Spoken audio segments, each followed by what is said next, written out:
He did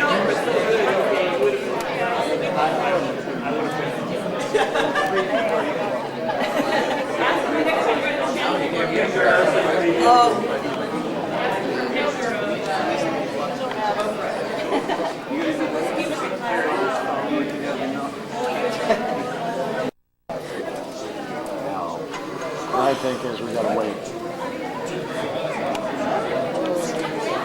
Oh yay, oh yay. The man has entered the building. Well, good morning, everyone. Thank you for coming, and thank you for taking the time to have a dialogue with me, and I'm looking forward to listening to your questions and comments and insults. As usual, my only request is that we treat everyone's opinion with respect. That's all that I ask. Otherwise, town hall meetings are not very productive enterprises. I thank you. It's great to be trying back in Arizona after trying to do the Lord's work in the city of Satan. And I'm very, I mentioned a lot of times that it's been overused. I've said it for years about the approval of Congress is so low, we're down to paid staffers and blood relatives, and I use that all the time, and I probably overused it. And then last week, when the government was shut down, I received a call from my 101-year-old mother. She's deserted us. So now we're down to paid staff, and I'm not sure about them. So anyway, I'm happy to see you. I'd like to talk about actually three issues with you. One is the government shutdown, and the other is the whole issue of immigration reform, which I know you are very interested in, and also the ongoing problems with Obamacare. And I'll try to get through those rather quickly and then respond to your questions. First of all, on the government shutdown. I was very much opposed to the Affordable Care Act, as its official name is, and I opposed it because I didn't think it was good for the country, and I thought it was a bad legislation. I am in agreement that the healthcare system in this country needs to be fixed, and I had a number of ideas, as did a number of my colleagues, and I didn't think that, quote, Obamacare would be the answer.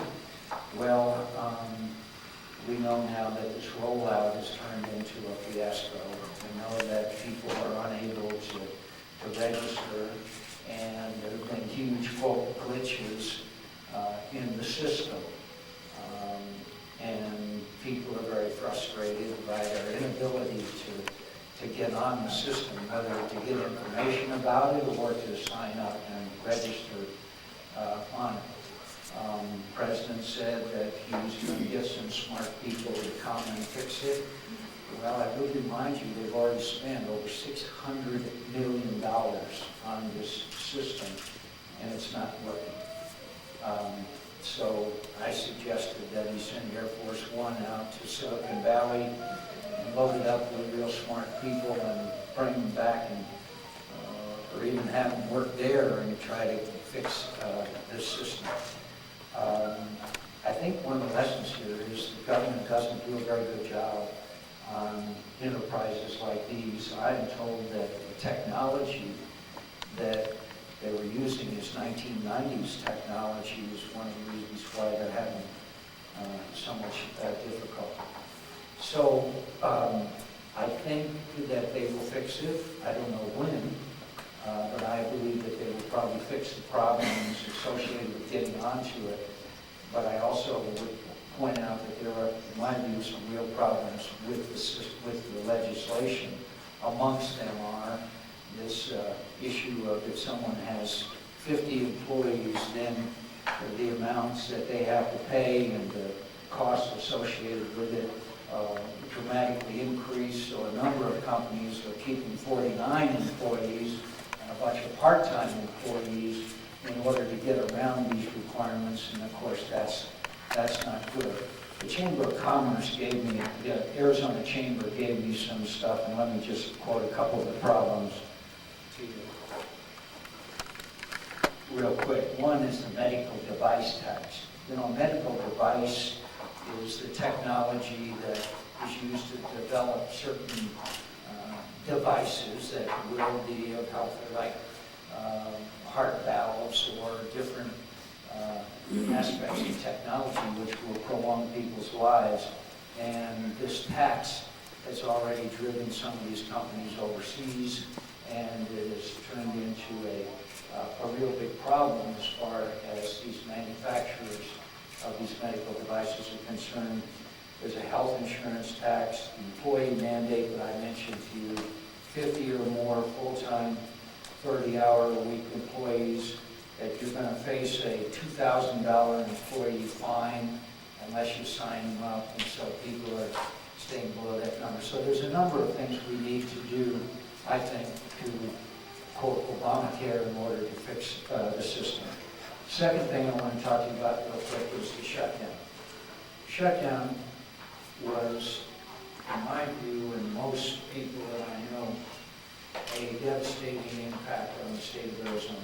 When you look at, for example, there was a number of 600,000 visitors who were turned away from our national parks. 600,000 people who came to visit our national parks, not only from around the country, but from around the world. And they came to visit the Grand Canyon, Canyon de Chelly, many of our other national monuments and others, and they were turned away. That translated into a loss of $45 million in visitor spending. $45 million that would have been spent. You know, the raft, the Grand Canyon, a hardy bunch of people, they lost $80,000 per raft trip. For example, there's an outfit up in Snowflake that goes into our national forests, gets wood and turns it into biomass at a factory, a facility in Snowflake. Well, because of the shutdown of government, they couldn't go into the forest, and so the guy that runs the factory up there had to lay off 60 people. And these people are not going to get repaid. The government employees that were furloughed, they will get their back pay. But for example, at Tucson, which as you know is at the gateway to the Grand Canyon, there were hundreds of people that worked for the concessionaires who we had to fly food up to them. Food. So all I can say is that we should not have inflicted this pain on the people of the United States, and especially of the state of Arizona. So I hope that we won't shut down the government again. This will not change my efforts to reform and replace Obamacare, but to have shut down the government, in my view, one, was not going to succeed. We were not going to defund Obamacare. And one reason why we wouldn't is because it would have taken, suppose that we'd gone through the legislative process and defunded Obamacare, okay? That would have required both houses of Congress to pass that legislation.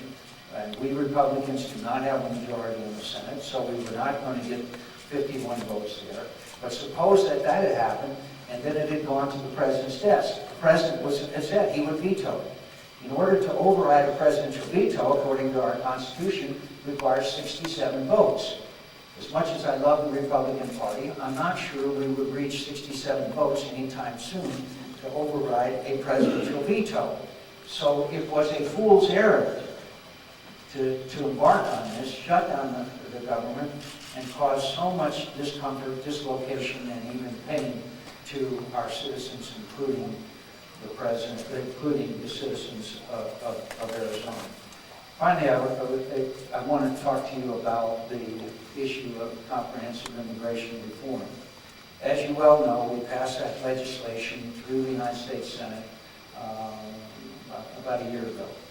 And it is now up to the House of Representatives. I would hope that some of my Republican friends would realize that the American people want us to get on a positive agenda. And part of that positive agenda, I would hope, we would join together and pass comprehensive immigration reform.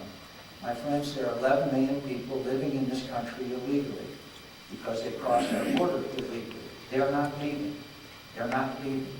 We're not going to have to send buses and deport them to the country that they came from.